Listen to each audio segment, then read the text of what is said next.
if I need to talk to her about it.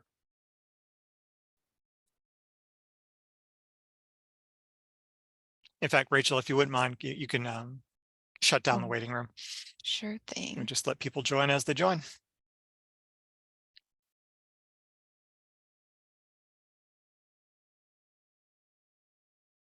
like Jenny's still connecting to audio. Hi, Jenny. How are you tonight?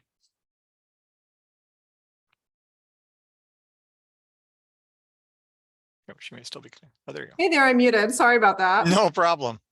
I average at least once a meeting, no matter how many years we do this, once a Right? meeting without fail.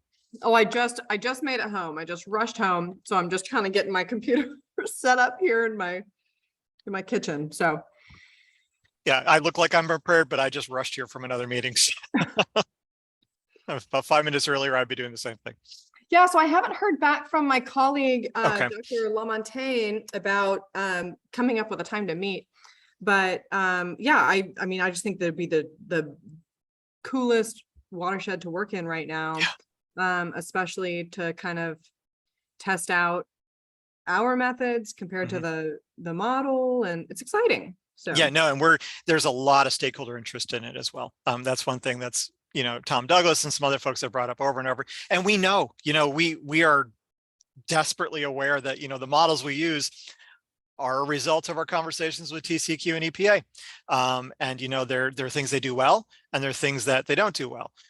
You know, they give us an idea of kind of that average load and those average conditions, but there's, you know, we know from the limited data we've got that those often get skewed a little when you're actually looking at what's in the water. yeah. So And it's anytime also we get really, important for people to understand that, you know, when we go out in January and we take one sample, that is one sample from one exact date and time and location. Yeah. And until you really, you know, kind of start building some monitoring, it's, you know, we just have to take it with a grain of salt. And, it can only tell us so much, but it'll be interesting.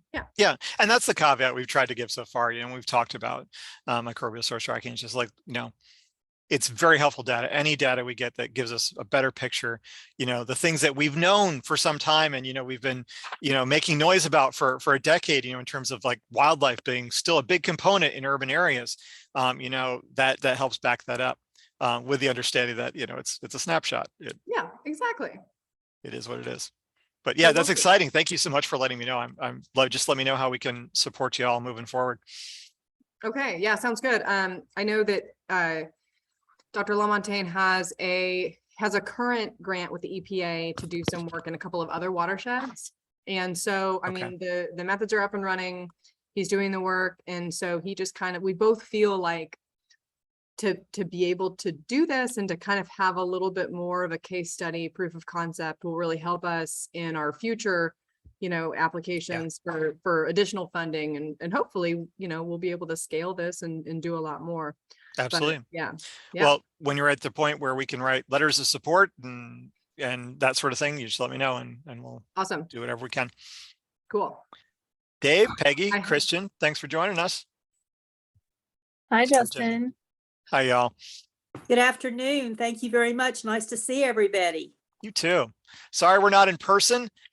We had a challenge scheduling this end of the meeting. You know, this time of year, things have just been pretty hectic with everyone's schedule. So I'm glad everyone could join us at least for an online recap, and then get well poised for finishing this off in the start of the new year.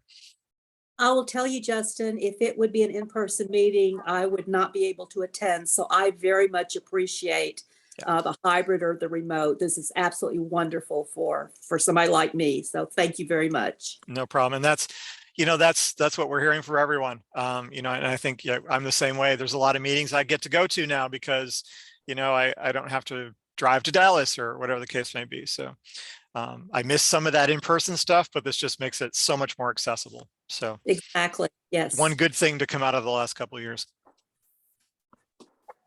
At least we have the options, which I think is really great. It is.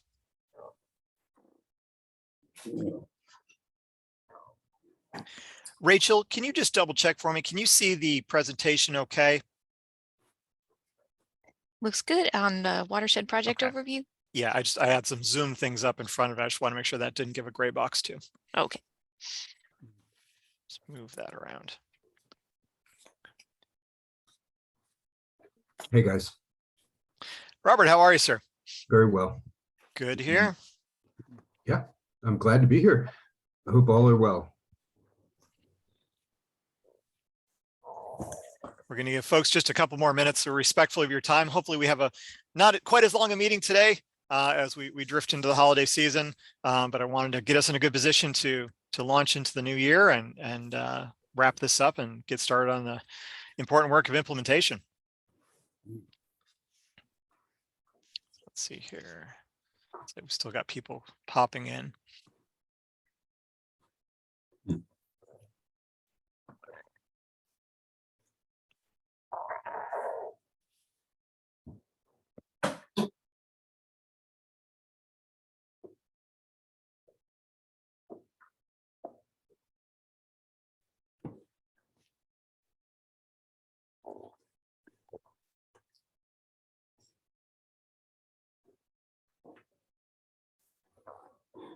There we go.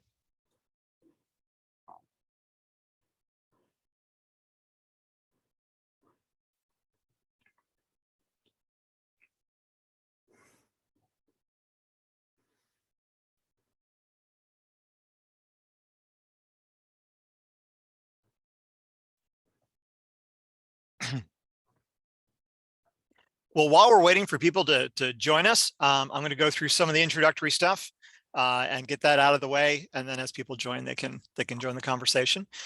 Thank you all again for being here tonight. I apologize that this meeting has been a little in coming. It's been a little hectic trying to schedule things around the holiday season between our schedules and TCQ schedules and venue schedules. So I appreciate you joining us.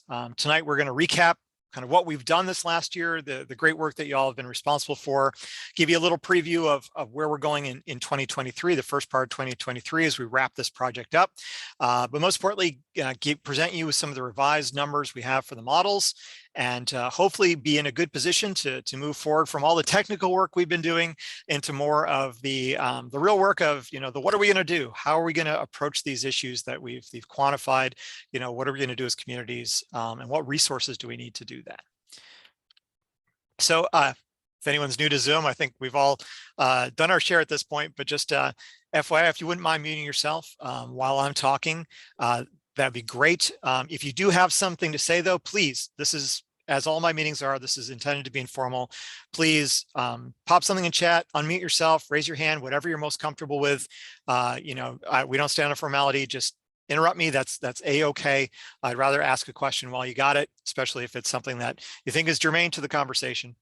If you're joining us on the phone, I don't see anybody joining us on phone. You'd use *6 to mute and unmute. And I think y'all are pretty familiar with this stuff so far. Like I said, you can use the raise hand, unmute as you see fit, and the chat is there, and we're going to be watching the chat as well. So again, just to make sure everybody's in the right place, we're talking about surface water quality in Clear Creek Watershed, the land that drains into Clear Creek, including its tributaries. We've been working on this for a little over a year now. This is a locally led process. I am here to help facilitate this conversation, to bring information, to help guide you, but the decisions made in this project are by you, the local stakeholders, our steering committee, but pretty much everyone who's involved in the project. We're coordinating with things like flood control and drainage and groundwater, but this is a surface water project, and that's what we're going to focus on most specifically. This is not a mandatory process. This is a voluntary process. Again, this is a EPA funded project that is handled through the Texas Commission on Environmental Quality. They are the environmental lead for the state. We are here at HGAC, Houston-Galveston Area Council, are the local lead. We are actually facilitating this project and managing all the interactions with you and the data and everything else. But essentially you and everyone else who's involved is part of the Clear Creek Watershed Partnership. And that is just the umbrella name we give to everyone who's involved in this process, who is moving us toward developing a watershed protection plan to deal with the water quality issues that we have here in Clear Creek and the Clear Creek area. So tonight, I touched a little on this. We'll have welcome and we're going to talk a little bit about things that have happened in the last month or so. and a little bit about what we've done this last year. And again, to thank you all so much for your hard work during that time. I have some revised bacterium modeling numbers to share with you based on all the feedback you've given us over the last couple of meetings. And they'll be the foundational point I have. I'm going to have this conversation tonight. We're also going to follow up with the steering committee members who aren't able to join us tonight. Just make sure everybody's comfortable, at least for now, with moving forward and starting to talk about solutions and how we're going to meet the challenges that those numbers show us. And then we'll start the conversation tonight looking forward a little into this next year, when really the focus of what we're going to be talking about, like I said, is solutions. What are we going to do about this? What's feasible? What's effective? Who's going to do things? What are the resources we need? What are the logistics? What are the schedules? All those considerations, so that when we sit down and say to TCEQ and EPA, here's our watershed protection plan, at least for now, this is what we think the path forward is, knowing it's not written in stone, that we've done the homework with you and we have something we think isn't going to sit on a shelf that is actively going to be implemented. So to give you a real quick overview, again, for anyone who's new, we're talking about the whole area here that drains into Clear Creek, everywhere from the headwaters of Fort Bend County down to its confluence with Clear Lake. So a big part of Pearland, parts of Manville, Friendswood, League City, and all the other communities in Houston within the watershed. We're interested in that whole area, obviously, because everything that happens on the land ends up eventually in the surface water when it rains. And so it has the potential to cause or exacerbate some of the water quality issues that we have in Clear Creek. Like I said, we're here primarily, the primary focus of the partnership at this point is to develop a watershed protection plan. It's again, a voluntary project, but essentially it'll lay out that we've done our homework. We've identified where the water quality issues, which are primarily with fecal bacteria, with fecal waste in the water, but also some issues with nitrogen and phosphorus compounds and some of the other concerns that you've brought us as stakeholders, where they're coming from, in what quantities, how much we need to reduce them to meet state water quality standards, and how we're going to go about doing that. What are our timelines? What are our methods? That, pardon me, all gets wrapped up in this watershed protection plan. But like we've said many, many times, that's really the starting point. That's our roadmap. The real work begins when we start putting some of these solutions into place, going and finding the resources we need so that the burden isn't borne by the local community. So, give you an idea, just put everything in context. 2022, a little bit of 2021 were incredibly productive. We covered a lot of ground. We started, doing the very basic, let's look at the water quality. Let's figure out what's going on in the water at many points in the watershed. Starting the modeling process. We formed your partnership. You all got involved. You started sharing your experiences, your ideas, your knowledge. We worked through the discussions of the water quality issues that we have in the waterway and the modeling that we're doing to help us understand those a little better so we can start basing some decisions on it, which leads us kind of to where we are now. We're at the real big milestone division for the project, where we're wrapping up the technical work, at least for now. Like everything else, as new information becomes available, there's nothing that stops us from going back and tweaking things as they need to be tweaked. But at least now we have a good foundational basis for starting to talk about the scale of solutions. So that's really where we're at now. And where we're going to be in the new year is, like I've said, starting to talk about those solutions, starting to talk about what's already being done, what's planned to be done, what are stretch goals, all that stuff. Early next year, we'll be wrapping that up in the watershed protection plan and submitting that to TCEQ. So I hope to move this balloon here fairly rapidly into the new year, because I really want to get to the point where we can start working on implementation. So that's just a brief recap of kind of where we've been. And again, that comes with a sincere thank you to everyone who's been involved, no matter if you've just written me an email or you've come to meetings or you've been part of the steering committee or just really dug in and sent me lots of thoughts and ideas. We really appreciate it. This is, like I've said, a locally led project. There's only so much I can do looking at maps and 30,000 foot view. It does really rely on the people who are going to be there and present and have a stake in the watershed. So just to give you an idea of kind of a little bit what's going on in the meantime, we usually do a partnership business. I have a couple announcements, talked a little bit about what we're doing, but then I want to hear from y'all. What's been going on with your organizations? Anything that you think is pertinent for the group? We've been continuing to work in this watershed specifically with a couple local partners as part of our regional conservation initiative. We've been working to increase some funding for a couple projects. We also have a couple projects we're working with partners to actually get some things on the ground. I hope to have some more news on that in the new year.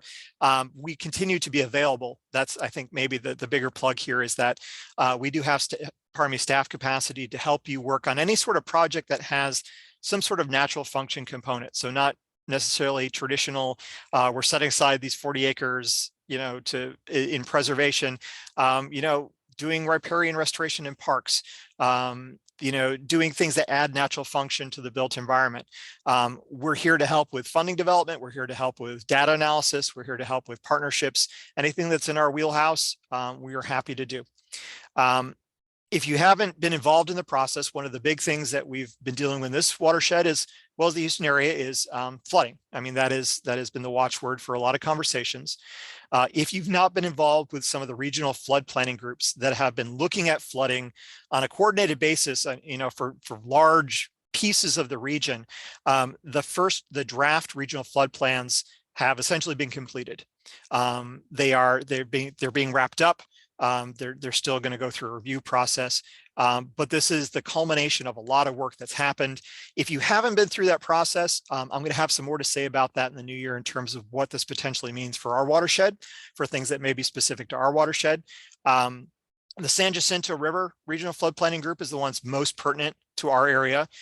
You may want to take a look on their website and see what's in there. There are some innovative projects. There are some areas where I think we might be able to lend a voice in the next cycle to say, hey, we think you should consider more natural function projects or whatever the case may be as we start talking about solutions. So just be aware those are out there. In terms of what we've been doing, a lot of our work over the last bit has been having some one-on-one conversations with key partners. We've been out at a lot of local, state, and regional meetings. We were at an EcoFest out in League City. I was actually on an episode of Pearland's internal environmental education TV series, Educati, which was a blast. So our thanks to Pearland and our partners for letting me do that. We talked about the Clear Creek watershed in this group. And we've been doing a lot of coordination, like I said, with our conservation project and with what's going on the flood side of things. So with that, I'll turn it over to y'all. If anyone has things that they think the group should be aware of or that are going on in the watershed or that have happened recently, we'd be happy to take that information and push that out.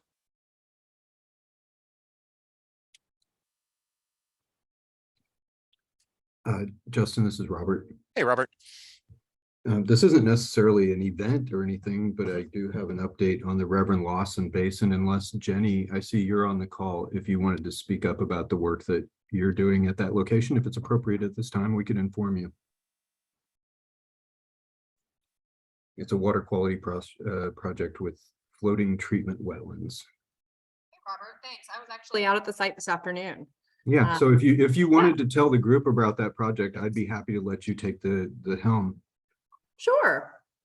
So this is kind of the second phase of a project that we're doing with the Harris County Flood Control District. The first phase was a kind of a case study where we were testing a few different floating islands on our university campus, trying to identify the island types and the plant types that were performing the best.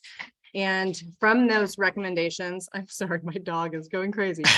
From those recommendations, we will be doing kind of a full-scale study out at the Lawson Basin, which will receive stormwater from Clear Creek, and then that water will flow into the basin, where we will have these floating islands, and these islands will be planted with different wetland plants with a large complex of root systems hanging in the water, able to interact with that storm water and do the things that our plants naturally do to remove sediment from the water and nutrients and bacteria. So to treat that water, and then that water will flow back from the basin when the water in Clear Creek recedes, and hopefully be in much better quality for the receiving water body. So we're excited about the project. We're going to be starting that this next year, and we'll be monitoring it closely. So we'll be able to really measure that treatment potential, and look forward to the results. And hopefully we'll be able to do this at some more basins. Excellent. Well, we'll be very excited to see the results and to see, you know, how we can replicate that. I know that's been something that's been getting a lot of attention. I was just out in Seattle for a forestry conference, and someone said, hey, you know, one of our guys had this idea about, you know, it was kind of far-fetched, but they're talking about these floating wetlands. I'm like, oh yeah, we got people working on that. You know, Yeah. that's we're ahead of y'all. I don't get to say that quite as often as I like to say. So I'm really Yeah. excited to hear that. Yeah, and the exciting thing about the floating wetlands is these basins, you know, rise and fall with these storm events, and these islands are able to do that right along with that rising water. Whereas, you know, if you have wetlands around the perimeter, Yeah. they get flooded, and it can be, you know, difficult to maintain them. So that's really exciting. Excellent. Well, thank you all so much. I appreciate that. Does anyone else have anything they'd like to share?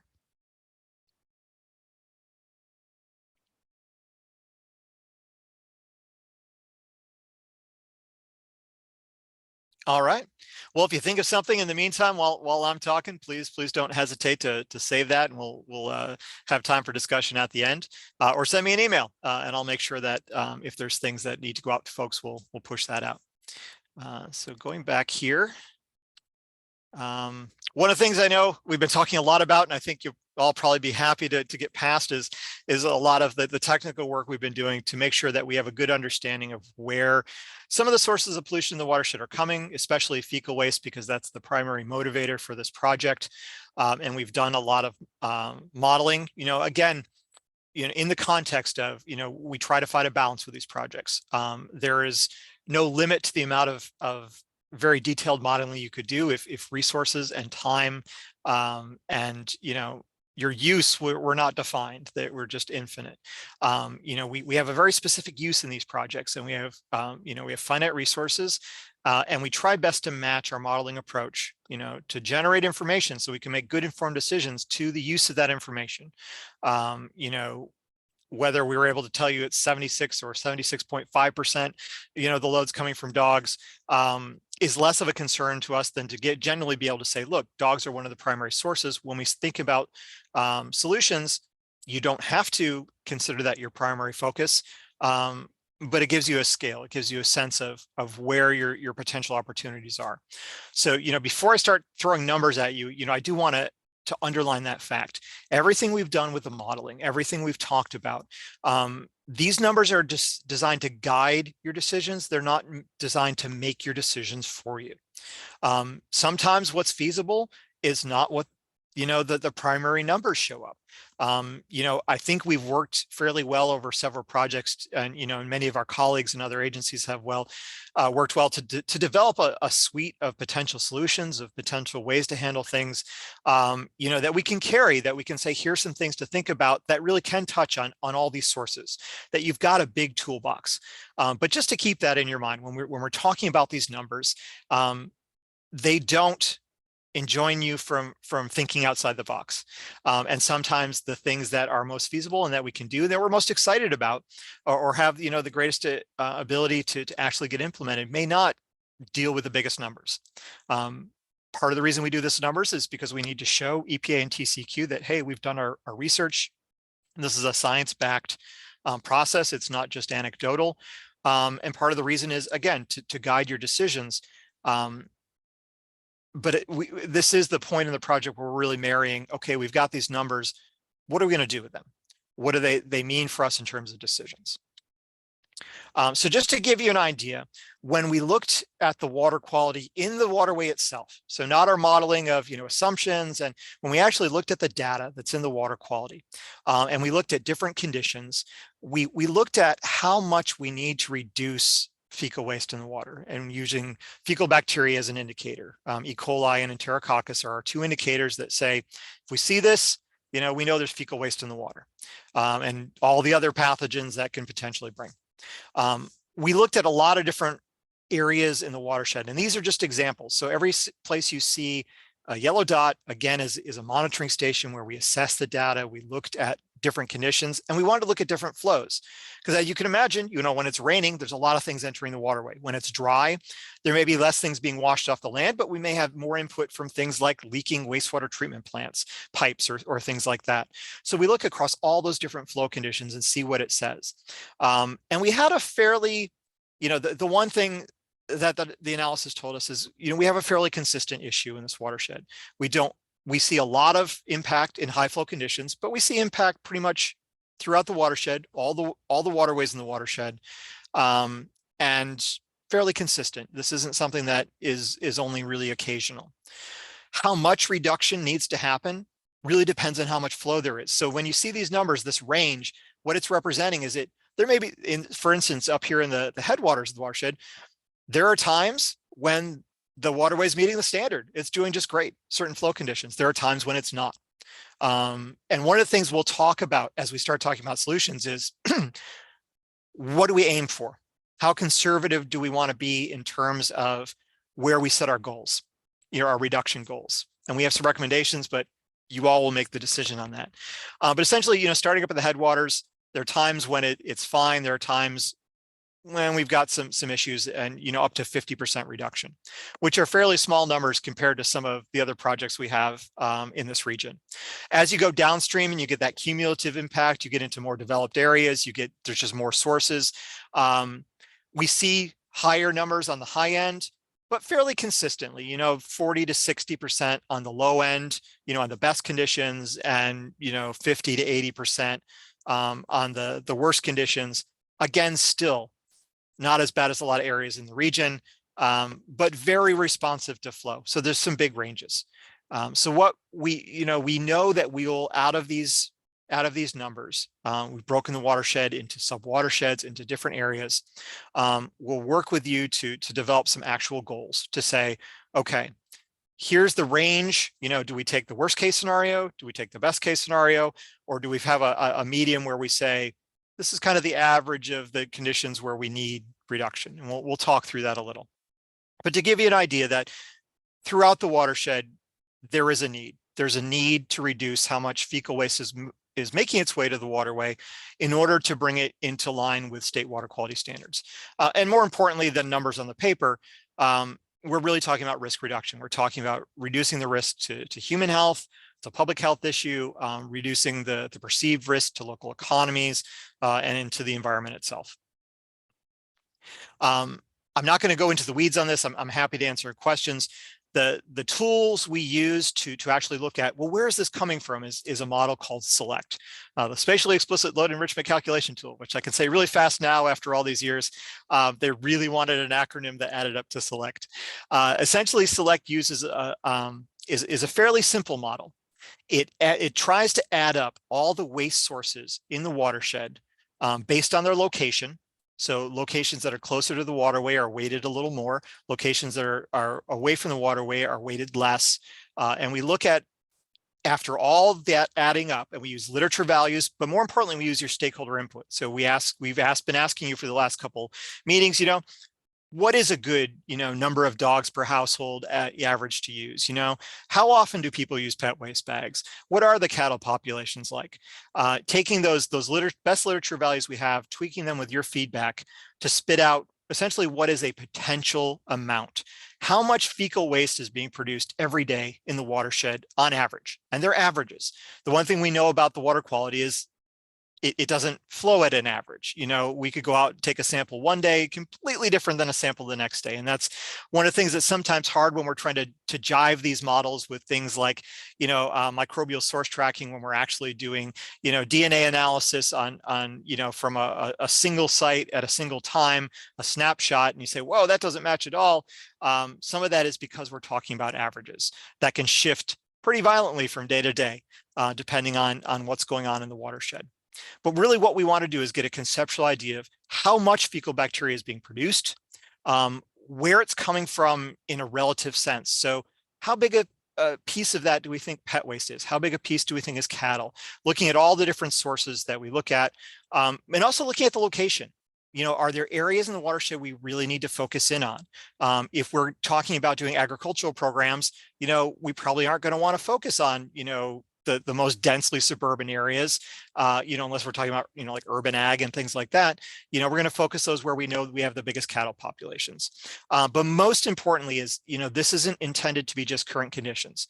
Even though we're in a watershed that isn't going through as much change as a lot of other watersheds in our region, there is going to be change. So we look at the future, and we looked at 5-year increments throughout 2050. We wanted to have a pretty reasonable time horizon. We can say, here's where we are, here's where we're going, and then balance how we approach that. We're not going to focus on a source that's really important now, but maybe isn't very important in 10 years time. You bring that into your decision-making when you start talking about solutions. So like I said, we've been talking about this for a couple meetings. At the last meeting, we talked about some of the preliminary model results with our work groups. They made recommendations to this full partnership. We talked about the partnership. You guys got me some great feedback on things to follow up on tweaks to make. So we've been, in the meantime, we've been going up, doing some follow-up and tweaking those numbers. And I'm going to talk about those in a second. So we're at the point, as I said, where we have the revised numbers. We think they reflect what you've told us so far, and we'd like to move on now and start talking about solutions. So use these for whatever level of guidance you choose to use them in terms of where you want to focus your solutions and how you want to scale them. At least think we have at least a conceptual basis of what the watershed's looking like with waste sources now and in the future. And like I said, this isn't immutable. We get new data all the time. Jenny and I were just talking before the meeting about the potential to do some additional microbial source tracking, some additional studies in the water, and a trial phase in the watershed, potentially to expand that out.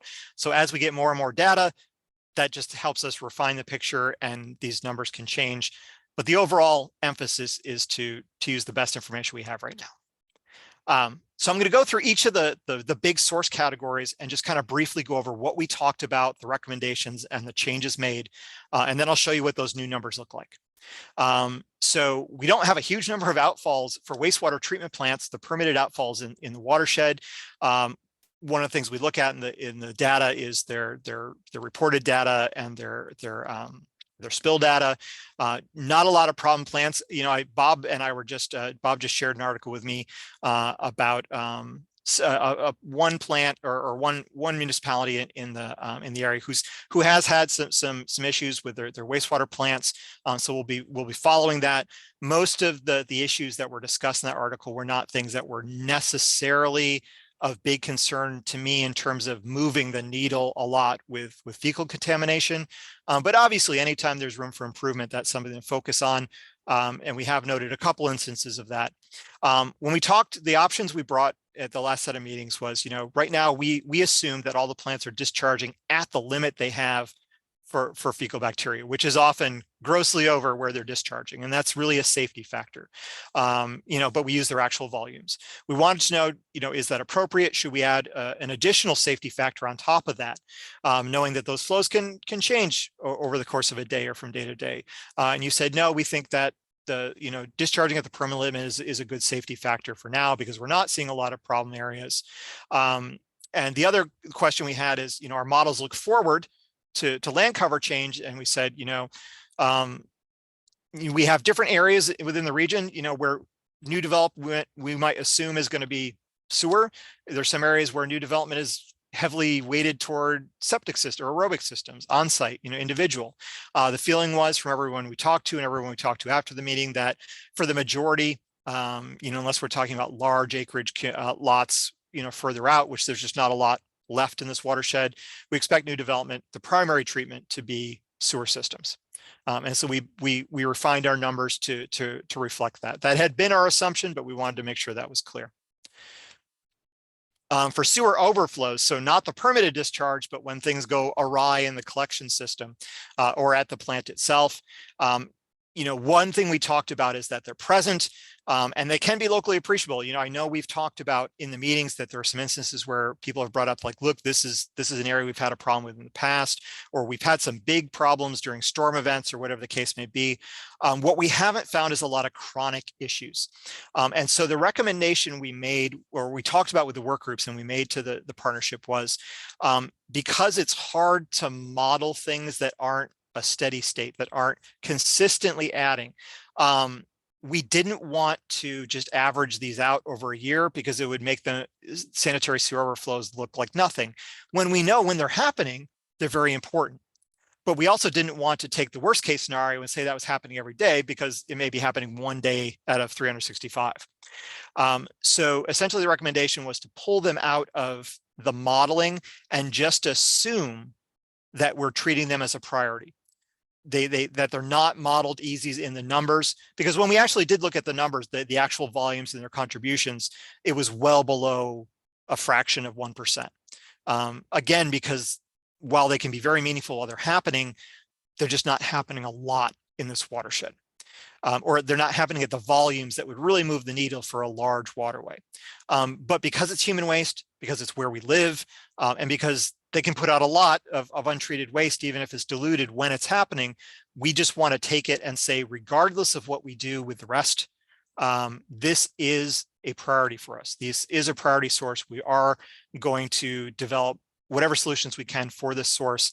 It's just not going to show up in the numbers because the numbers make it look smaller than we know it actually is a concern. So the last piece of the human wastewater puzzle was septic and aerobic systems. And I apologize, I will try not to say OSSF, our catch-all for on-site sewage facilities, but essentially those single unit treatment, especially in more rural areas or large lot.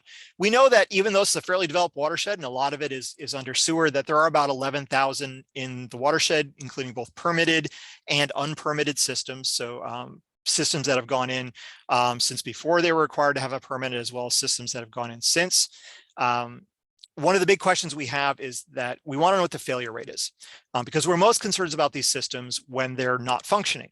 And we have to make some assumption that a certain number of the systems are not functioning at any given time. And we've used different numbers for different watersheds, depending on the age of the systems, depending on sort of the suitability of that specific area. You know, we've had some places in very urban Harris County where, you know, we had 70+% failure just because, you know, there'd been lots that have been subdivided over the years. And, you know, they have structures over the drain field. It was just, you know, a huge mess. We weren't seeing as much of that here when we talked with Harris County, when we talked with some of the other counties about what they anticipate. And when we talked with the work group and the partnership, the feeling that was that sort of the 10% failure rate that had been used in some other projects was probably still appropriate here, with the understanding that there are areas in the watershed that are older than others.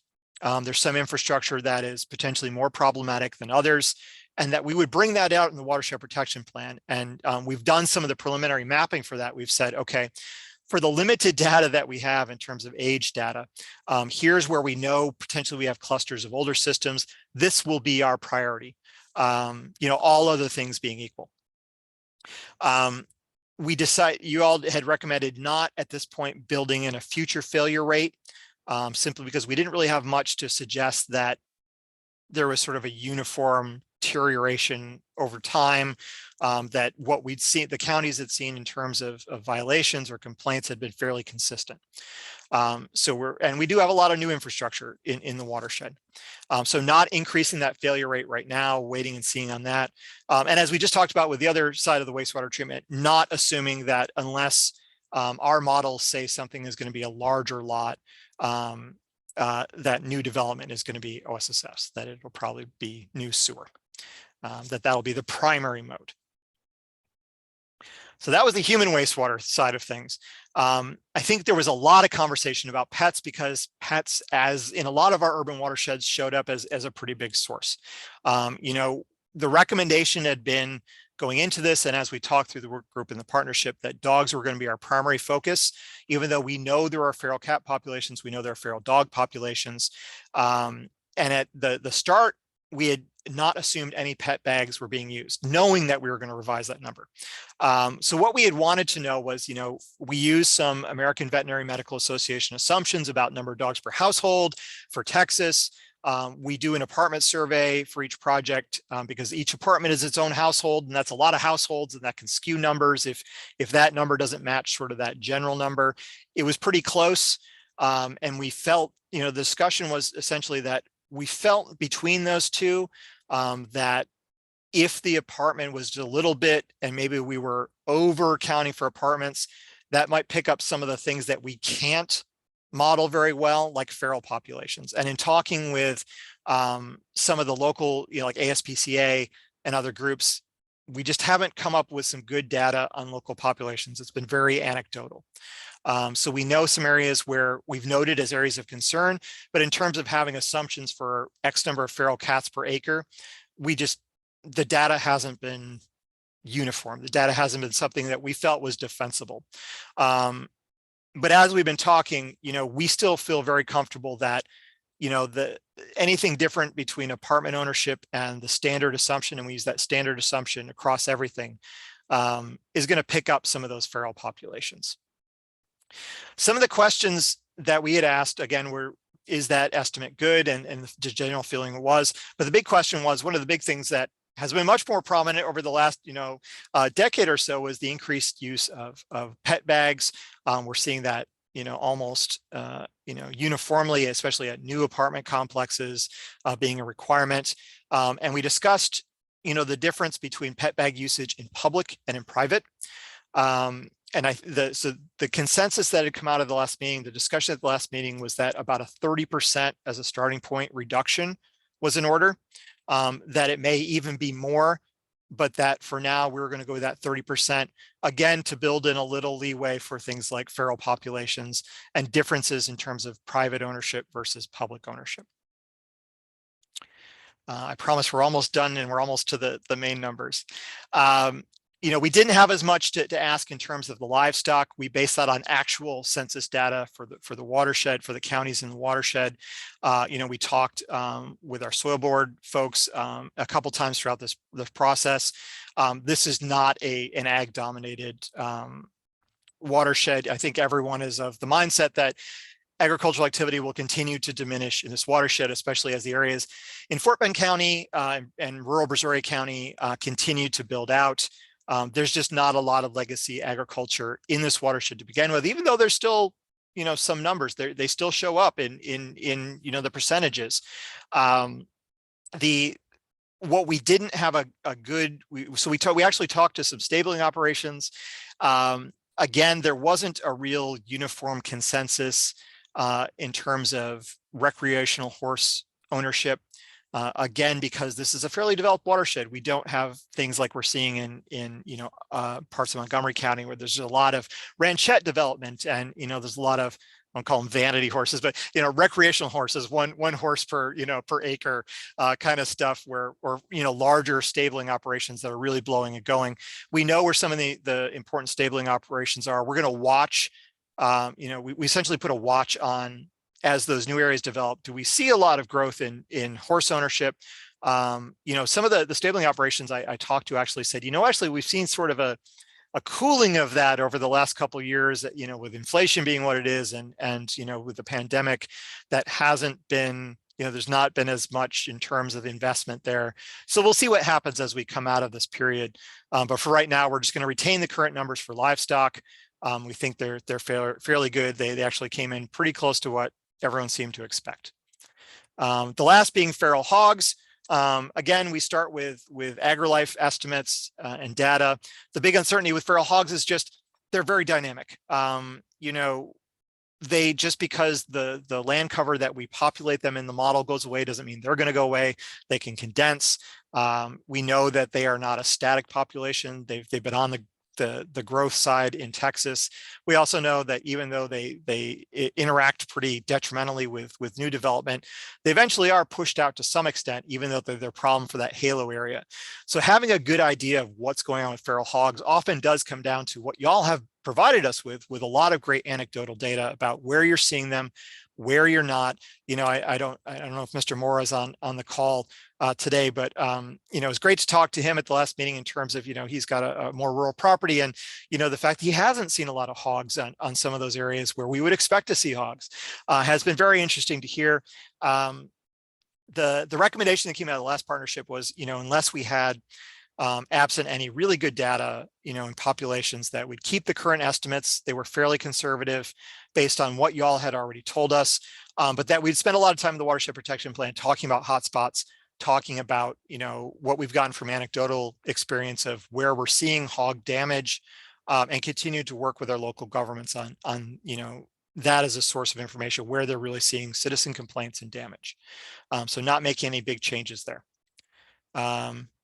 Deer, pretty much the same, without going again into the weeds, pretty much the same thing. We wanted to make sure in our models, we had said, we're hearing from you that deer are showing up in places like Challenger 7 Park, in the NASA property.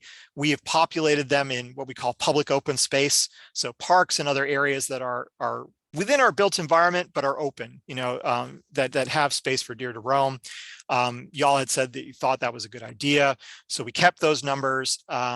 We did tweak some of the sub-watersheds just a little, where you gave us some ideas of, hey, we think they're more focused here. Those numbers might need to be a little higher, especially with Challenger 7 and some of the other large open spaces in the watershed. But for the most part, this is pretty static. The other big question we had come to you that really moved the numbers was other animals, and I did call it other animals this time. I thank you again for everyone who made the distinction that we're not just talking about other wildlife, because wildlife has a very specific connotation. We're really talking about everything we don't have good data for. And this has been a pet peeve of mine, anyone who's been involved with these projects over the past, and probably some of our state agencies who may be listening to this recording later on. This has been an ongoing conversation, is that some of the early watershed projects really didn't have a good way for accounting for wildlife populations we don't have good data for. I have no good data on nutria populations. I have no good data on coyote populations. Some of the models get around that by just assuming sort of a generic amount of bacteria being produced by land cover types, so not animal types. But we really wanted to understand the sources. And so for the last couple of projects, we've made some very conservative assumptions that, if our total load for this project, the total amount of bacteria being produced is this, we're going to say that's 90%. That's not 100%, that's 90%. And then the other 10% is essentially this other wildlife. And everything we've seen, especially, with some of the data we've seen in Clear Creek and other similar urban watersheds from recent studies, is that 10, 15% we've assumed in other projects is probably grossly underrated. That, it needs to be more. It needs to be a greater amount. And so that is something that you'll see here. And in fact, I apologize. We just got another tweak that I don't think is going to show up in this number. So I will send that out afterwards. But in talking with you all about what you felt was a conservative but defensible assumption, given that there's not a lot of data. We looked at some of the actual DNA analysis that was showing wildlife as high as 30, 40% in some of these studies. What we know of the watershed, how developed it is, what kind of urban wildlife we had. And the recommendation you all had come to us was to set it at 20% in 2022, and then stay a consistent value at 20% in the future. I apologize, I misstated that, to stay a constant value. So wildlife populations and additions not to grow over time, to stay constant. So what's at 20% of the total amount currently, as that amount grows to 2050, wildlife would no longer be 20%, they'd just be the same absolute amount. And to stay that way. That's, again, in terms of uncertainty, in terms of things that are based on assumption, this is a big one, but we felt it was necessary to reflect that there is this big load that is not coming from things that honestly we can control very easily. And to make sure that's part of the conversation, even though we know our focus is going to be on those things that we can control. And I apologize. Actually, oh, good, it did populate. Fantastic. I sometimes I know what I'm doing. So this is, and I apologize, there's not a great way to visualize this data. So I'm going to walk you through this. This is the sort of the changes in the current conditions. So what we see right now. The left-hand column of numbers is what our numbers were initially before we started talking to you, before we started making adjustments. The numbers in the right-hand column are where they ended up after we made the adjustments. Some of them you'll see, even though we made adjustments to them, their role in the broader scheme was fairly small, so you don't necessarily see the movement very well. So wastewater treatment plants, essentially there wasn't a big change in the overall. for septic and aerobic systems, because we decreased, and a lot of the changes you see are going to be because of two main drivers. Oh, it blurs my fingers, sorry. Two main drivers. The decrease in pet waste by 30% for bags, and the increase of other animals. So primarily what we're seeing is a decrease. So even though we're talking about percentages, the overall numbers that we projected, and we're going to talk about that in a second, decreased because of that pet waste decrease. So when you see things like septic and aerobic systems increasing from an assumption of 2% to 2.5, that isn't a change in OSSF or in septic and aerobic system numbers. What that really is just a change in what their number makes up in terms of the percentages. So the two things really to key in here are pets. So dogs were overwhelming, originally at about 84%. They're still a primary source, but they're less of a source now at about 72%. So still the primary source in the watershed, even reducing their waste by 30% of the absolute amount of load, they still make up a pretty big piece of the overall picture. Livestock, again, the change in livestock percentages, you're just seeing how they move compared to the actual change in pet waste. There isn't a real change here. Same thing for deer, same thing for feral hogs. And again, you see that other animals going from a static 10% up to 20%. So we're assuming current conditions, they make up a pretty conservative 20% of the overall load. So I know I just threw a lot of numbers at you, and we've been talking about stuff, and I've been talking pretty rapidly. Does anyone have questions, concerns, comments at this point before we talk about the future stuff?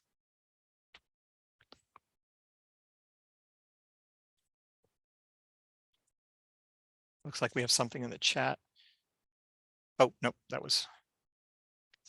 I agree. Adrian Educati is the best. She was awesome. Any other concerns, questions at this point? Justin, this is Peggy Yes, Zaylor. Peggy. It's not a concern, but I would like to share a story which I think certainly validates discussions we've been having. Last night I had a meeting at NASA, and I didn't leave till about 9 o'clock. So I live in League City. So I took the NASA bypass and then took the Galveston exit and then went under I-45 and headed south. When I turned under I-45, and there was a lot of traffic, there was a deer that was about 2 feet from the feeder road. And, cars were honking and swerving because nobody knew, where the deer was going to go. And we were all going, I don't know, at that time we had, taken the turn under I-45. So we're going probably, 20, 25 miles per hour. And I will tell you, Justin, that just verified to me what's happening and how close they are really getting to putting a lot of us in very dangerous situations. So it totally validated what we've been talking about.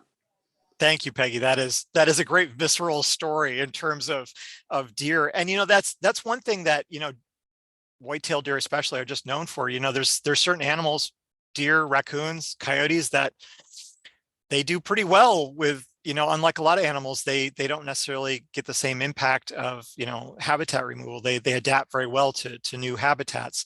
I live out in the energy corridor, which is a fairly dense little piece of the suburbs on the west side of Houston. And, there isn't probably a month that goes by that, there's not a deer removal somewhere. And, even though we have the reservoir right next door, we had a deer in our little gated community not too long ago. And there was all sorts of hubbub of, do we need to install, deer protection devices and all this stuff? And, why is this deer here? We're in the city. I'm like, you are in nature, whether you know it or not.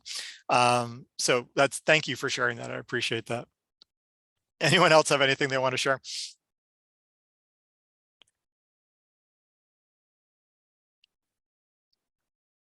Okay. Well, not hearing anything now. Again, I know I've been talking rapidly, and I hope that's not dissuaded anyone from raising any concerns. I'm trying to go through some of the stuff we've talked about a couple of times already. Let me show you the future numbers. And we see essentially kind of the same story. One of the things that's been really interesting for us is it's been rare for us to work in a watershed where the sources stay pretty consistent. So even though we're seeing a growth in sources and not a huge growth in the total amount, which is another thing that's very weird for us to deal with. Clear Creek is fairly built out. It's not in the same transitional place that a lot of our watersheds are. So not only would we see a fairly modest, and I think it was about 20% increase in the amount of fecal waste that's being produced now in 2050, I mean, 30 years out, essentially, our sources stay pretty consistent too. We don't see a huge change from agricultural sources to urban sources. We see pretty much the same. So that's helpful for y'all when you start talking about solutions. You don't have to balance as much. What do we do now versus what do we do in the future? Because your sources are, at least, from what we see, are staying fairly consistent. So here again, you have a couple things become slightly more of a source, like septic aerobic systems, or reveal themselves to be, more of a concern when you reduce pets. And again, you see that reduction. So here for other animals, pardon me, sorry. One of the things you see, I talked about, we don't keep it a static 20%. We don't assume that wildlife will continue to grow with all the other sources. We set it at the 2022 levels and keep it there. So you see by 2050, it's only making up about 16.6%. So the total amount of contribution, but that contribution accounts for less because those other sources have grown. The pie got bigger. So its slice of the pie is relatively smaller, even though it's the same number, the same amount coming from that wildlife. That's one thing we especially are going to watch. And that's really tricky because, like I said, there's only so much we can do about wildlife. Parks and Wildlife would have me behind bars pretty quick if I started talking about getting rid of the wildlife. And as an avid wildlife enthusiast and birder and outdoor person, I would never even think about that. But it is out there, and it's a big source, and we need to think about that. Both in terms of what we realistically can do in the water. And what we maybe need to compensate for the fact we can't deal with this other animals, and it's a decent size of the load. That means we have to do more about those things that are within our control. And recognize, I think this underlines one of the things that we try to bring out in public education is that we are trying to reduce risk. We are trying to make our waterways safer for the people who recreate them. This is a tributary to Clear Lake, obviously a huge recreational center. These are our communities that these waterways flow through. These are flowing through our parks. We're trying to reduce that public health risk, but there's always a risk for natural waterways. I've shared this anecdote before. I grew up in a very rural area with not a lot of human impact on the waterways, but you still didn't swim in them in certain times of year. You certainly wouldn't drink it just because it's a natural waterway. So we're talking about risk reduction. So it's okay when we get to the plan and we start looking at solutions. It's okay if we don't have solutions for that 16%. It's okay if we're saying, well, we need to look at doing more with dogs or doing more with wastewater because we just don't have a good idea for wildlife. That's okay. There is going to be that background level no matter what we do. We're just trying to find reductions wherever we can. So that's the future conditions. The good news is they don't increase appreciably. And I apologize, I didn't put the actual numbers. They're just in my notes. What we saw both in the current conditions and the future conditions, like I said, primarily because we reduced those dog numbers, increasing the other animals didn't have as much impact as that big reduction on dogs, because dogs was just a big number to begin with, is we saw about a 20% reduction in the total load. Overall. So going from, a fairly goodly amount, certainly not, getting rid of our problem. But we saw that our source load, when we took a more rational approach to dogs, we were overestimating. Our initial numbers were overestimating by a goodly amount. And I think it just underlines again the importance of having y'all involved and sharing, your experiences with us so we can make sure those numbers are as rational as we can, recognizing that this isn't a three-dimensional mechanistic model that is getting us down to tenths of percentage, and doing DNA analysis.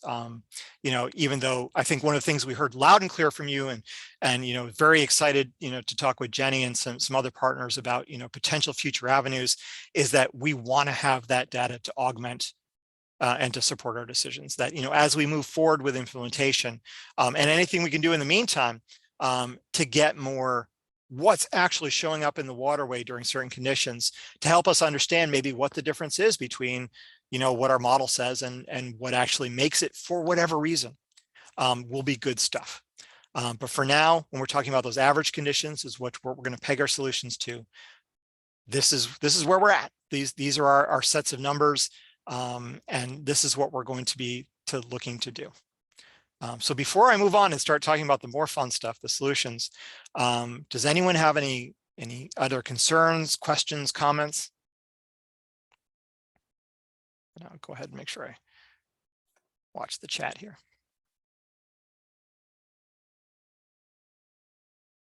Yeah, Justin, Hi, Tom.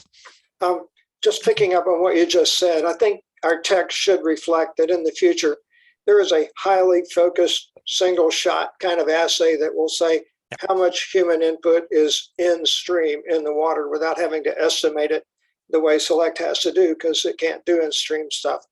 That it's really important for us to gather some data on that. And there's in the lab, what you do, a very similar highly focused assay that just says how much input are we getting from dogs. And there's a very similar highly focused assay that will say how much are we getting from pigs. That would cover feral hogs. And I think that would go a long ways to validate the numbers that we're having, because there's some wild divergences. The Galveston, maybe our person from Galveston Bay Foundation could speak to this, but they had a study done on Lower Buffalo Bayou, and the number they got for dogs was like 5% instead of 80%. So I think, doing those really straightforward, simple, not very expensive, straightforward assays is something we should advocate for in the future. And there is a lab that does those in Texas, and it's it's not a try to figure out every possible input question. It just says how much human is there, and that would and what's the ratio of human to dog. I mean, that would be really interesting to see, because we think there's some differences in that. The two we think go together, but that's yet to be proven. Yeah, exactly. And Tom, I can't thank you for being such a stalwart proponent of this idea over the years. Tom and I have had this conversation many times. And Tom, I've already started to write the language for this watershed protection plan specifically to outline this. I think one of the great things, having gone through this process and especially talked with our local utilities and talked with you all about your experiences with wastewater is, that sort of assay is fantastic in general, but it's especially good where you have potentially a problem location. An area where you may say, look, even if we don't think the overall water quality in the watershed is going to show big numbers, we're worried that there's big numbers in this tributary, or we're worried about this stretch, especially because it's got an older plant or because it's got historic problems. And we can not only do just sort of a generic, but we can do a targeted and say, look, the overall numbers may not say that, but hey, we did this more specific study, here, and it is showing what we've been talking about, that, even if our numbers for this tributary didn't show it, this stretch, something's going on and we need to focus here. And that's a really good guide when we start talking about our solutions. And another advantage of that kind of test is that it more closely mimics the greatest threat of gastrointestinal disease from water, because the greatest threat doesn't come from E. coli, doesn't come from any bacteria at all. Like 90% is due to viruses. Viral. And by looking at the DNA will survive water treatment plants in a pattern that's way closer than growing live bacteria out of the stream. Absolutely. And that's been one of the ongoing conversations, Tom, as long as I've been involved in this process at the state level is, is E. coli, is Enterococcus, are they the correct, indicators? Should we be looking at bacteroides? Should we be looking at other indicators? The benefit for these bacterial indicators is Obviously that, they're so ubiquitous, but that doesn't mean that there aren't other things that, would give us a better sense. So, we're iterative. we're trying to get a little better each time. But you're absolutely right. And that will be reflected in the text.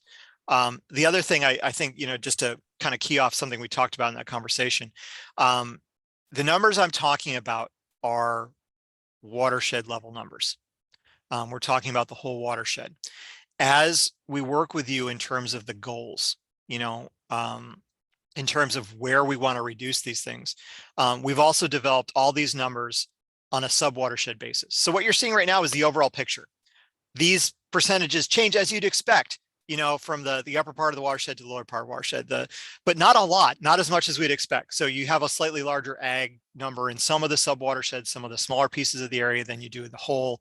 And, when we start talking about solutions, we're going to break the watershed down into some, I hate technical terms, what we call attainment areas, sort of, here's a group of sub-watersheds that is similar, has similar results. When we start looking at evaluating, what we're going to do and how effective it is, here's a place we're going to look. Here's where we're going to evaluate and start breaking it down. So we're not setting these goals, we're not setting these percentages for just the watershed itself, because obviously what's going on near the Clear Creek confluence is, not very related in terms of land use or sources to what's going on in the upper part of the watershed. More so in this watershed than a lot of others, which is, again, weirdly consistent watershed. But there's going to be differences, and we're going to be talking in a more specific level. So what you're seeing tonight, these numbers, the reflection of what we've done with the sources, but don't take this to say that this is consistent across the watershed, that dogs are 75% across the watershed. That number, there's a range of those numbers throughout the subwatersheds. But what is really showing here is just the assumptions that we've changed, how those impact numbers, and those will promulgate down. So if it's changed 30% here, it'll change 30% in all the subwatershed numbers too. So before we move on, anyone else have anything else they wanted to add? This is Dave. Hi, Dave. Going back to what you just said, we have these sub watersheds, and I've been thinking, would they possibly give us a clue in the future if a few were picked for further study to try to identify a better distribution of waste going into those tributaries as a means of testing the overall model? Mm-hmm. Absolutely. And let me go back to the map here for just a moment to give you a sense. So again, those yellow dots are monitoring stations. These are ongoing monitoring stations where we sample at least quarterly. Some of them are more frequent. So we will have ongoing data in terms of real water quality data at all these stations. So as we move forward, one of the sort of the basic ways we evaluate whether this is effective is, are we seeing changes, in the data?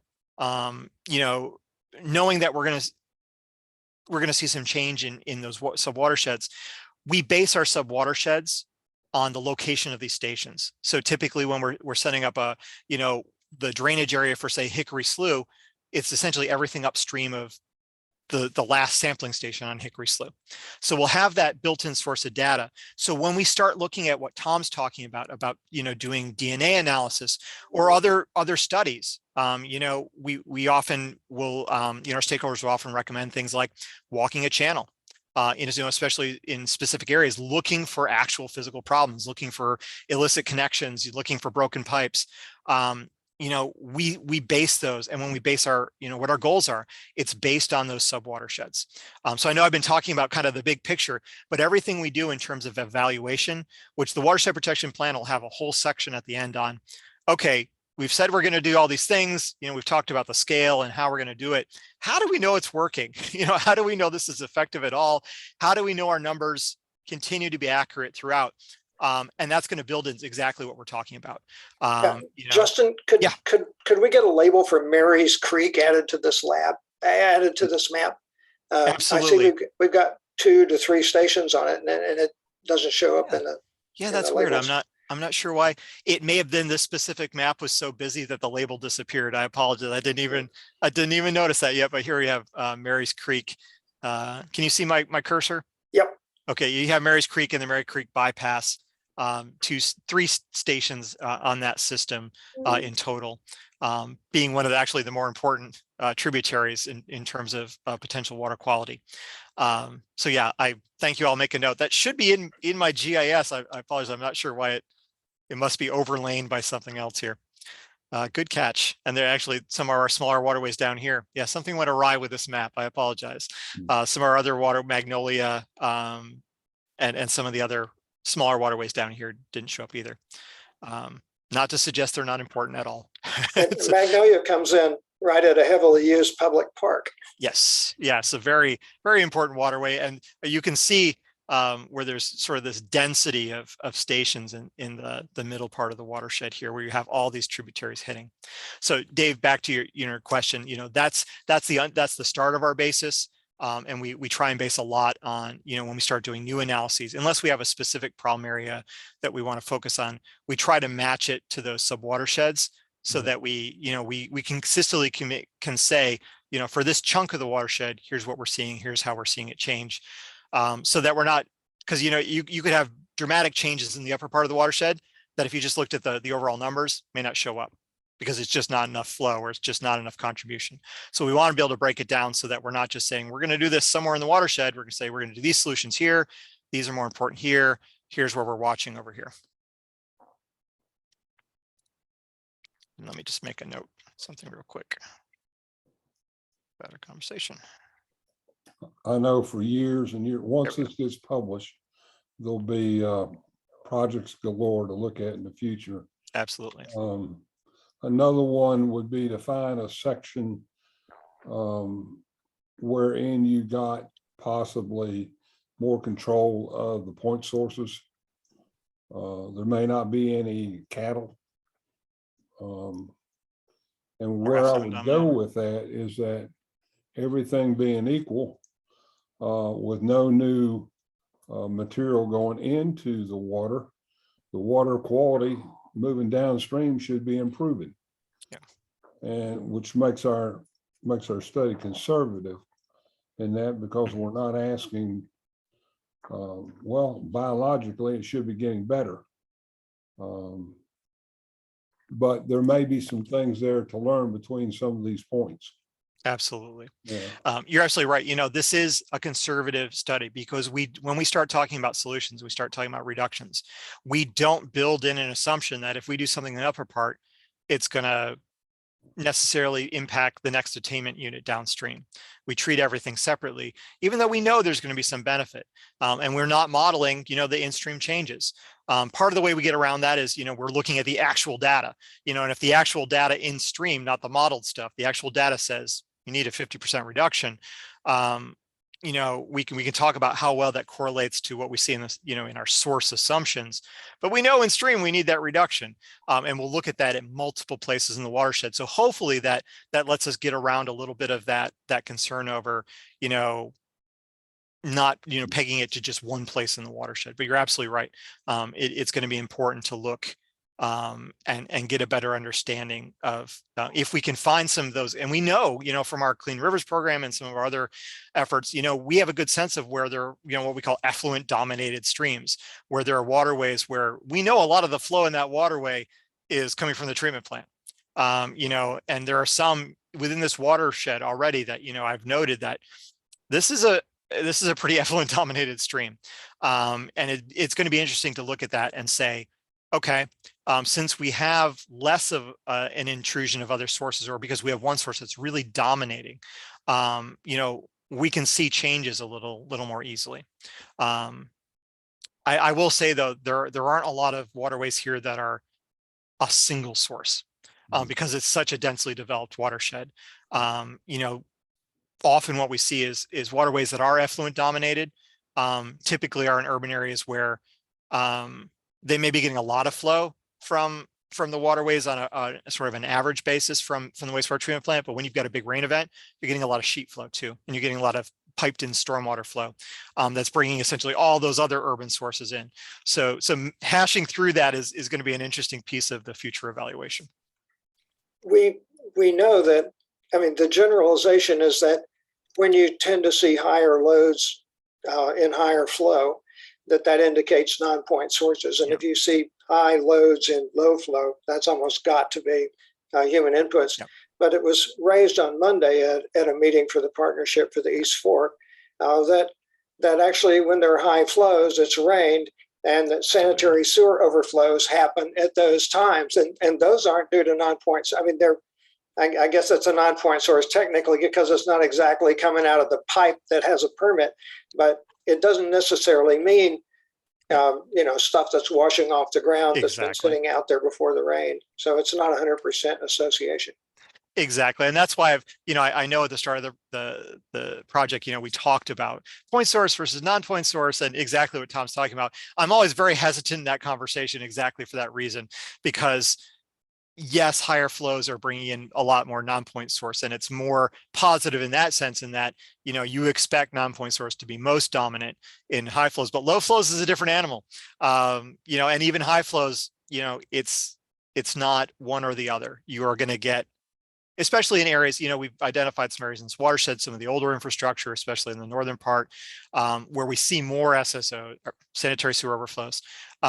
We know that is a big source, that even when it's diluted, even when it's a lot of rainwater, the assumption we use for diluted overflows is still really, really high in fecal bacteria. It's even diluted wastewater is still wastewater, it's still untreated wastewater. So very good point, Tom. Well, and what we're looking at is the load. So even if you dilute it, you can dilute it 50-fold and the load won't change. The load is just how many bugs go by per unit time. And if they're more dilute, it doesn't change it if you dilute it. So it'll change the concentration, but not the load. And that's what we're dealing with here. Yeah. That is the one thing that we often, in terms of the public, and we'll talk about education outreach, but I think one of the things that we have the most headwind against is sort of the underlying assumption is that, when you talk to people about fecal waste in the water, it's the wastewater treatment plants. One of the things we always try and get a good handle on is if you look at just the data, the wastewater treatment plants look great. They look like they're diluting everything, except for overflows, in a sort of a chronic, localized usually. But we know that the answer is somewhere in between. They're usually not the primary actor, but it's usually not just what we're seeing in the discharge monitoring reports that, Tom, as you mentioned, that some of the microbial source tracking data said, no, human waste is showing up in larger percentages than we expected. Whether that's from leaking pipes, or that are chronic and we're just not aware of, or whatever the case may be. So part of the public outreach challenge is going to be making that nuance that don't turn around and look at the cities and say this is all your fault. But at the same time, there is room for improvement in any wastewater system, even well-managed systems, which is kind of the majority of the systems that we have in this watershed have not been experiencing a lot of issues. We obviously have, as Bob and I had talked about earlier today, there are some instances where there's room for improvement, and that's been publicly can become aware in some cases. Now let me go back here to our numbers. So right now, is there any other questions and concerns or thoughts about our revised numbers?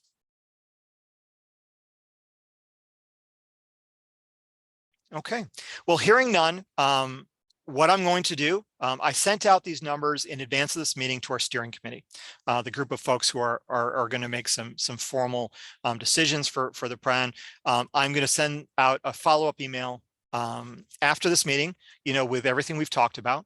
And I'm going to ask them via email to by consensus, hopefully, to say, yes, we're ready to move on and start, formally accepting these as our current estimates, again, not written in stone, and start talking about solutions. So that'll be a big milestone. Thank you all for helping us get there, to give you a preview, essentially, of what we're going to happen in the new year. So we expect to wrap this up fairly quickly in 2023. The first several months of 2023 is our schedule to get the watershed protection plan in. And most of that, again, is going to be talking about solutions. And when I say solutions, I've taken to using that term. You may have heard other projects say things like best management practices and implementation activities and more technical language. But essentially, we're talking about solutions. We're talking about we've identified this problem. What are we going to do to solve it? Again, the scope of this project is voluntary. We are not talking about mandates. We are not talking about, I don't have regulatory power. This project does not have regulatory power. That doesn't mean we're not going to coordinate with things that are going on in terms of flood mitigation or in terms of regulatory processes that are ongoing. And Tom, remind me, I have an update on BRIO after I talk about this. I didn't want to forget that like I did last time. So we're talking about voluntary solutions, and we try to, there's certain core elements that we're focusing on. We want, again, voluntary, we want them to be achievable. And that doesn't mean I don't want to hear pie in the sky ideas. I love pie in the sky ideas. It's if nothing else, it's a good starting point for a conversation. We've had some off the wall ideas that have come out in other projects, and they've turned into actual things that we did, and that we're successful. So just because something isn't obviously achievable, that's fine. But overall, we want the bulk of what we recommend not to be stuff that stays on paper. We want this to have a clear pathway to getting implemented. And that may mean there are some things we say, hey, these are things we think are important, but we don't have a pathway for right now. We want to keep being opportunistic. We want to keep looking for funding for this or for resources for this, but we're not going to assume that we're going to do it because we don't have a way to get there right now. We want to focus on that there's no single solution that's going to do this. It's not just going to be looking at dogs. It's not just we're going to put 10,000 pet waste stations in the watershed and call it a day. Or as one of my colleagues joked at our meeting this week, why don't we just put in 10,000 do not swim here signs? Problem solved. No, that's not, we want to actually achieve something. But, even though the sources are heavily weighted toward dogs, there are a lot of different sources in the watershed. There's not going to be a single tool. We want to focus on, even if they're not scaled the same, even if we're not putting all the same amount of effort in each solution, having a large amount of solutions to choose from, so that if one ends up being very effective, we focus on that. If there's another one that's not so effective, maybe that gets switched out for something else, but we got some flexibility. And as we talk through the solutions, one of the things we'll do is when we think we have something workable, we need to think about scale. We may have the opportunity to do, hey, we can do some pet waste stations, but one of the key questions will be, can we do it the scale we need to do, or do we need to augment that with something else? Do we need a mix of things, or is there one thing we can really scale up? Because that, Justin, this is Robert, yes. Could you talk a little bit about the form of what these solutions are going to take, like what type of a document they'll be presented in? Absolutely. So as part of the watershed protection plan, so this document that we wrap up essentially everything we've talked about here and provide to EPA and TCEQ as our roadmap, here's where we want to go, here's the things we want to fund, here's things we know are already happening. Everything we've been working on till now is sort of the first half of that document. The second whole half of that document is the what do we want to do? So for instance, in other projects, for each of the solutions we talk about, so I'm going to use pets just as an example. In a prior project, they said they wanted to do a couple of things. They wanted to increase pet waste stations. They wanted to increase pet parks in the watershed as a way to segregate that waste, usually in conjunction with pet. We want to do certain types of outreach and education. They wanted to do spay and neuter events. So for each one of those solutions, in fact, there's sort of a one-page format where we go through who's responsible, who's likely responsible, what already exists, what programs are already out there, what we expect them to do, where there are needs, sort of what the funding need is for those programs to the best of our ability, what kind of technical resources are needed. I said, what sort of timeline? Is this something that is, the short term? Is this something midterm? Is this something ongoing throughout the project? So essentially all the logistics that go into a consideration. So everything we need to say, okay, we've decided we want to do pet waste stations. Here's who we think in the watershed are going to be implementing that. Here's, maybe the parks we've identified as these are good public locations where we think we get high traffic. What we think we need in terms of resources, what those potential sources are. Is this us coordinating a mass buy through our HGAC buy cooperative purchasing? Is this, do we need to go out and find some grant funding? To really get into, not just, we think this is a good idea, but here's how we put this good idea forward. And so there'll be pieces of that section about each one of those. Here's the timeline. Here's how all these different solutions potentially coordinate. Here's how we link that to outreach. Here's, our outreach avenues. Here's what our focus areas are, for each of those solutions. Again, I'm just using pet waste. Anything we have that's area specific. So this solution, we're especially targeting for subwatershed 1 and 3. And within those areas, we've identified this location as being most important, or, this stretch is most important. Anything we can do to move that toward actually being implemented. Does that get to the meat of your question? Yeah, absolutely. I was just Great. looking for the type of things that folks on this call could look forward to. And you basically said everything that's necessary, and all those documents could be templatized, or Yes. they may already be in existence for other watersheds, so that it's very easy to create. Exactly. I didn't know if that was already clear. And so if I asked a question that was already answered somewhere else, I apologize. No, thank you. That's actually a fantastic segue. One of the things we try to do, and this is completely malleable. So the structure of the watershed protection plan, this is something that's been an iterative process with our stakeholders in TCQ over the years. We tend to use the same template we've used before, unless there's a reason we should change it, unless our stakeholders said, no, that doesn't really work for us. We want a separate section on this. The EPA process in general that guides these watershed protection plans has certain things that need to be in there. So we need to think about not just the data, we need to think about timelines. We need to think about how are we going to manage, how are we going to evaluate the effectiveness, the same things that Dave was talking about previously. So all that will be in there, and then we can change and modify the template as we need to. In fact, Rachel, if you wouldn't mind, would you mind pulling a link to Spring Creek or Cypress Creek or whatever you can come up with, and putting that in the chat? What I'll do is, if Rachel can do that, is put a link to one of our existing watershed protection plans. One of my dearest goals for this project is to slim down the document for this a bit. They are fairly weighty documents because they essentially take everything we've done and talked about and compile it into a very large document. That's why we also tend to do executive summaries, something you can leave with the decision maker, with the general public, that really gets to just the meat of it in 5 or 6 pages, other than the 200 pages. But yeah, Rachel, if you wouldn't mind doing that, you can look at that and get a general sense of the template and how those are structured. Now, and I'll put those up on our website as well. Yeah, good. That's what I was going to ask if you could do.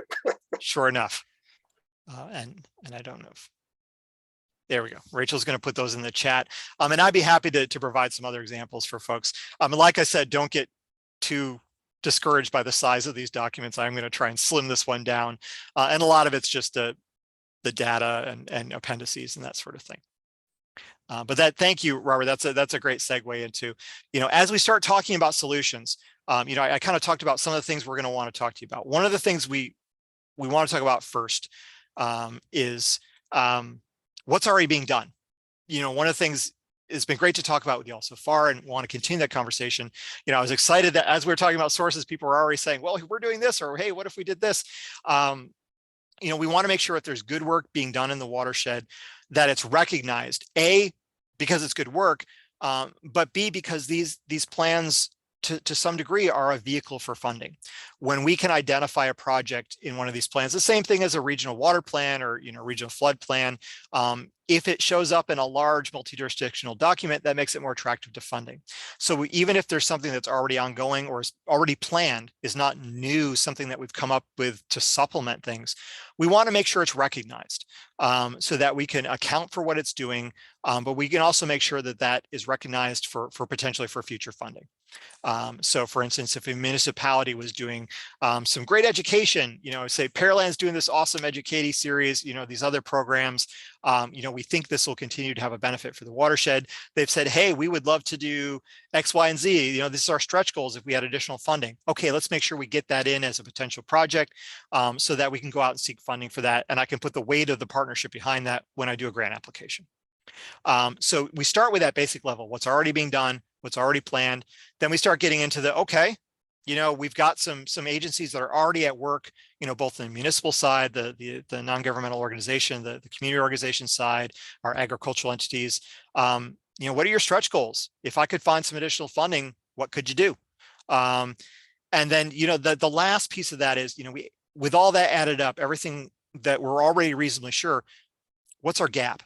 What are our new ideas? What doesn't already exist that we can build on? Because we don't want to reinvent the wheel.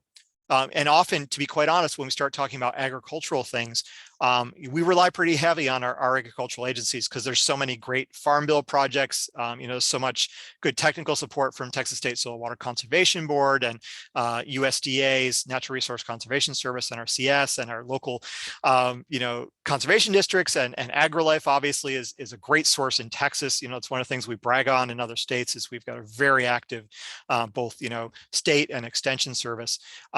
There's not a lot we often can add to that other than maybe some coordination. We're open to ideas, but there's usually not a whole lot we can add to that.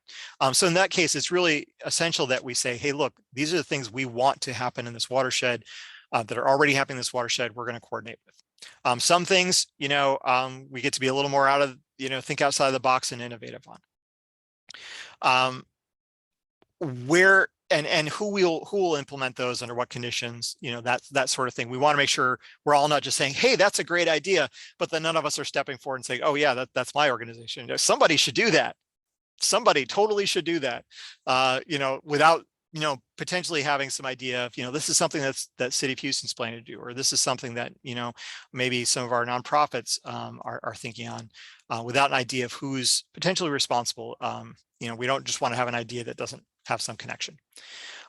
Sort of the end result here, where we want to be, is we want to have a set of both structural activities, so things that are physical, you know, pet waste stations, or you know, area for conservation, or, you know, riparian restoration here, whatever the case may be, as well as outreach. So a big focus of these projects is an outreach component, and we know, especially for non-point sources, because, you know, we're not dealing with single pipes. You know, we're not dealing with a regulatory approach to a factory or whatever the case may be. We're having to win some hearts and minds. And so there needs to be a good educational piece. We need to be talking about who those audiences are, what messages are going to resonate best with the watershed, you know, who's already doing that sort of thing. And again, where we have gaps. And like I said, those roles and responsibilities are a key piece of this. We really want to come out of this, not just with ideas, but with some people that are committed to carrying some things forward. I won't go too far into depth of this because we're going to talk about this a lot in the new year. But just to give you an idea of sort of the general scope, we really are open to anything that deals with any one of these sources. And that could be things that are specific to the sources, you know, like where we have problem plants, working with those plants, or recognizing the work that is already going to be done, whether it's voluntary or administrative order, or whatever the case may be, working with some existing programs to deal with failing septic systems. So just, you know, for example, we just got some additional funding through the bipartisan infrastructure law to augment some of our existing funding to deal with you know, economically disadvantaged households that have failing septic systems. We do replacements, we do repairs, and we've identified this watershed as a priority watershed for that. You know, and then again, doing outreach as well. Pets are typically a good focus for these projects, depending on what you think, because a lot of the solutions are low-hanging fruit. I don't have to spend $5 million on a you know, a wastewater line rehabilitation. That $5 million can buy a lot of pet waste stations. You know, $5,000 can buy a lot of pet waste stations, and they're very visible. And there's other things there as well.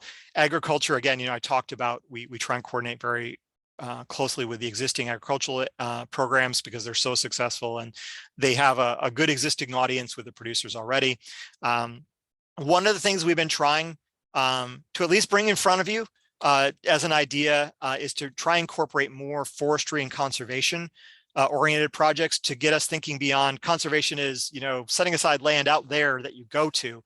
There are so many opportunities that we have in our municipal operations, even in our private lands, to increase the natural function of those areas, you know, just urban tree canopy in general is a fantastic. We've done some modeling of other watersheds. We'll hopefully do some modeling of this watershed. We work with Forest Service on that to give us an idea. Hey, if we increase canopy by this much, how much stormwater would that intercept? How much less is going to wash into the waterway because we've increased our urban forestry, even beyond all the, the energy and the public health savings and the aesthetics and all the other wonderful benefits of trees. So that is, I fully admit those are passion projects of mine.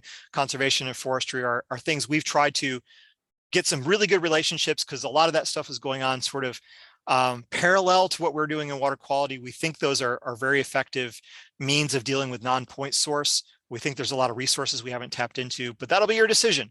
We'll bring those ideas, but just to give you a sense of, we're not limited to just what the source is. There are things to think about, like riparian buffers along waterways that may not be specific to a source, but are open to us as ideas. And we'll also start talking about things. I know we've been very heavy on fecal waste, talking about that, but y'all have brought up other things you're concerned about, whether it's trash, sediment, we'll talk about nutrients. And so we'll start talking about solutions that may not specifically be for fecal waste. So just because something isn't about fecal waste, don't feel bad about bringing it up. One of the things I would dearly love to see is an expansion of our annual trash bash event or similar trash reduction events here in the watershed. There's a lot of opportunity here. So as you can see, there's a pretty broad range of things that we're potentially talking about. So your homework between now, please don't completely forget us over the holiday season. We're going to be sending something to you pretty quick to set up some meetings for mid to late January to keep this conversation going. Give some thought to what your organization's already doing. Give some thought to, hey, these are some great ideas we've heard we didn't have resources for, or just shoot some off-ball stuff. Hey, maybe nobody's ever thought about this, but what about this? And, maybe it'll work out. Maybe it's something that we say, here's a stretch goal for the future. We're really open to this idea, just because if you look at some of those, existing watershed protection plans, just because that's what's in that one doesn't mean that's what has to be in this one. That's where y'all come in. And just because our numbers say dogs are the biggest issue, we don't have to focus there.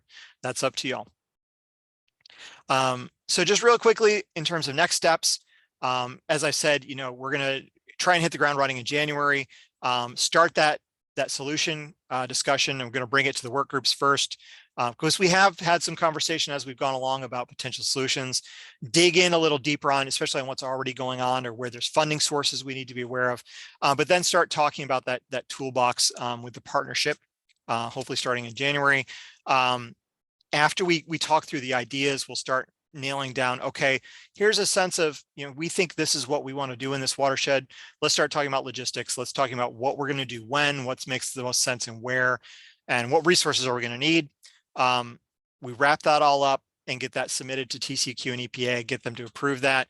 Hopefully at the same time, we're already starting to moving as I know we already are in this watershed, into doing at least some of the first steps of education outreach and getting some funding moving toward implementation. I know I make this pitch every time. I am excited and happy to get down in the watershed and meet with organizations. I've done that a couple times recently at a couple different partner events. We had a chance to talk about some of this at a conservation conference not too long ago. I did the educating thing, which was a blast for me. I love to do that, even if it's just your church group or your HOA or whoever it may be. Just let us know. We'd love to come down and continue that outreach. But that's essentially where we're going. We're getting, even though this is a milestone kind of for the project, the next part is going to go pretty quick. We'll take the time we need to take. As you have things to discuss, we will discuss them. But generally, this part of the process goes a little quicker, even though it's a very important part of the process. So that's all I had for this evening. I'd be happy to answer any questions or take whatever y'all have now. Even if you want to start spitballing some ideas, we're happy to do that. Otherwise, we'll give you a little bit of your evening back.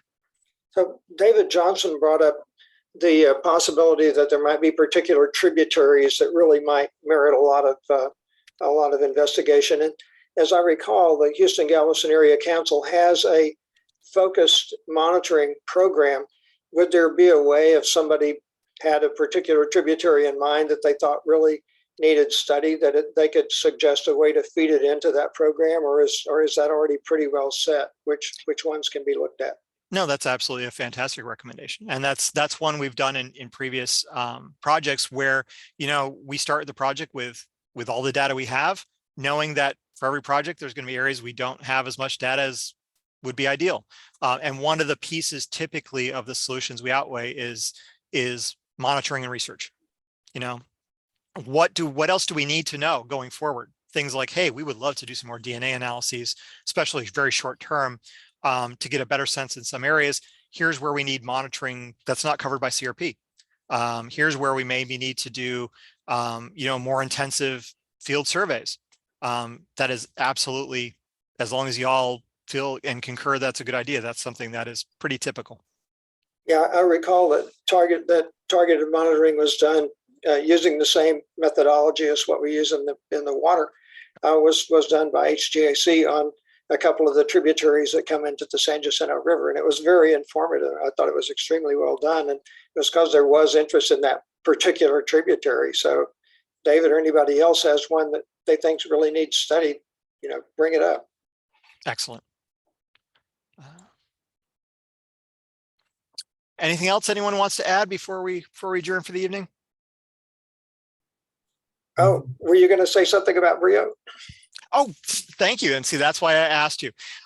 So one of the things come up, obviously not fecal waste, but we're always concerned where there may be more chronic, more serious issues of pollution, like Superfund sites. And the Brio Superfund site is probably the most prominent issue we're dealing with in this part of the region.